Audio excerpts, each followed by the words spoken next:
Welcome to Planning Joy Garden. Today we are going to talk about a watering plan. Now my garden has specific needs. I have raised beds that need to be watered. I also have vertical planters and I also have elevated raised bed. And let's not forget, I do have an ornamental garden of perennials that I have to meet the water needs of. So we're going to discuss my watering plan. So this is my start, the faucet lined, and what I've done is I've just uncoiled the main line. So this is the 1/2 inch.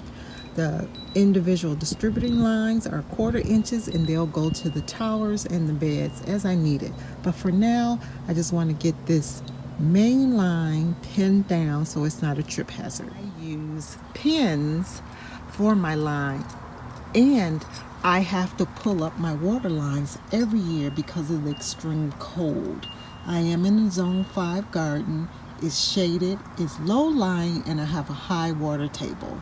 So it makes sense to pull up all lines and store them for the winter. So I'm just gonna put these staples in and you can follow along with me.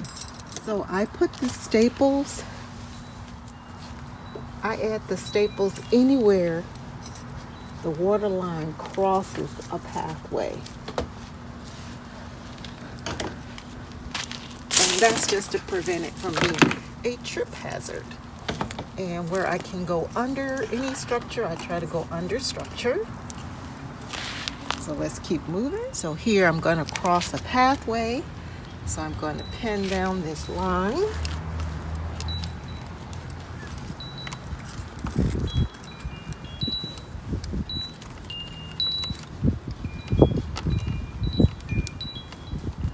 Just like that. I'm going to pull this mat up over the line. Here again, I'm crossing a pathway. So I want to pin this down here. I think I'll put here, to here, here.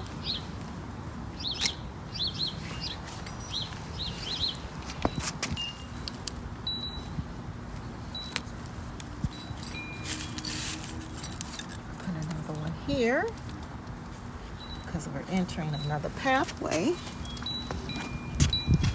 And I want to add another one here to secure this pathway.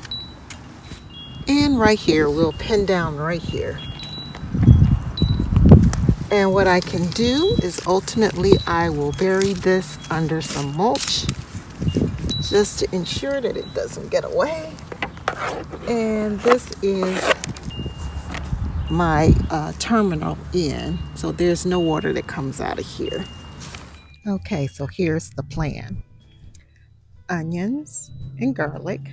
This side will be carrots and parsley. Carrots and parsley is going to need a little bit more water than the onions and garlic, so these can be controlled individually. The third line comes up and into my green stalk. It's clipped onto the green stalk here. There's how much I have to keep the water inside the container and make sure it doesn't splatter. It allows me to spin. Well, this one is on a mover base and not on a spinner base, but I'm able to move it around. Here's another one, but for my second one, it goes to this bed. It's running under my mulch here into this bed. I have this one stuck really deep, but it's here. This one I have sitting on top. So in the meantime, since I'm still doing winter sowing, if I don't get snow or rain, I can turn on this spigot and allow water to enter my containers. Now, this one is not on drip. I will be growing potatoes in a plastic container. It's new to me, so I want to make sure I don't rot my potatoes.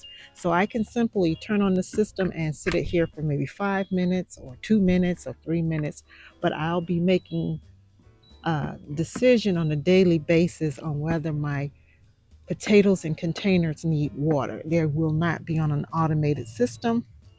The same thing with this container here. This will also be a potato container. So I need to know that I have good drainage. So I'll control this manually. This is oregano. It's an herb. I do not like my herbs on drip. Now this bed here is also a herb bed, so it will not be on drip. I want dry conditions, so I will be watering this with ollas. Okay, now back to terminal 2. So terminal 2 controls this bed, and is movable to this pot if needed. Terminal 2 also controls this green stock. It's set up the same way with plenty of line in the container, clipped on the side. And this one is on a spinner base, so I have enough line to spin this 360 degrees. So as you can see, I have a full spin.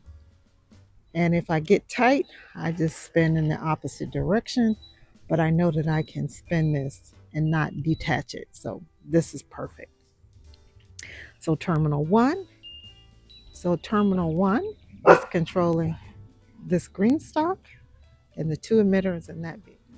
Terminal 2 is controlling that bed, this bed, and the green stock here.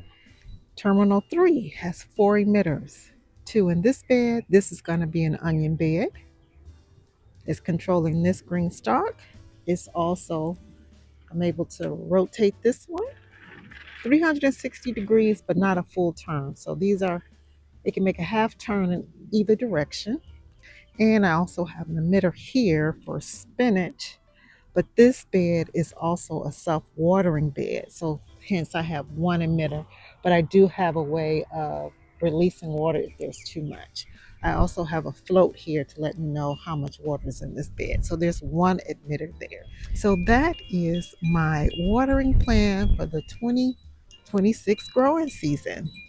And this is the perfect time. I can't quite plan out a whole lot, but where I have winter sowed, I want to make sure that I can get precipitation.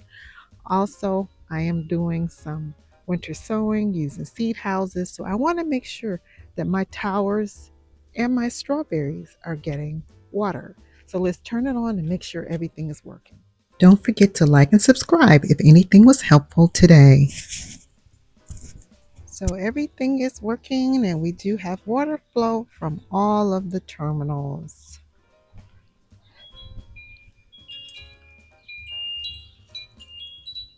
So we have success. Some of these I didn't open, so this one is closed. Let's open this one.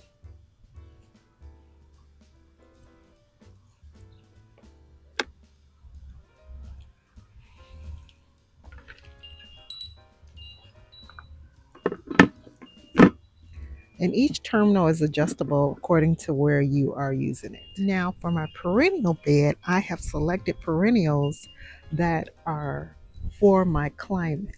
So it can adjust to the needs of my natural rainfall. But if needed, I will have a soaker hose that will snake through here during times of seasonal drought. And it will just kind of snake through all of these areas. Thanks for watching.